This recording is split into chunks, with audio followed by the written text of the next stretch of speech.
And so what I think we should be doing is taking a very different approach to him now, making it clear that we support opposition leadership, making it clear that we are in a position where we have a way in which was working for a while to integrate the Kurdish population who wanted to participate in the process in their parliament, et cetera. Because we have to speak out about what we, in fact, think are wrong. He has to pay a price.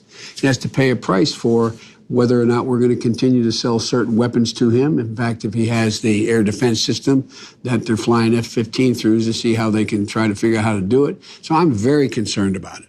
I'm very concerned about it. But I'm still of the view that if we were to engage more directly like I was doing with them, that we can support those elements of the Turkish leadership that still exist and get more from them and embolden them to be able to take on and defeat Erdoğan, not by a coup, but by the electoral process.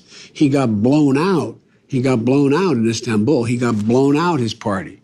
And so what do we do now? We just sit there and you yield it. The last thing I would have done is yielded to him with regard to the Kurds.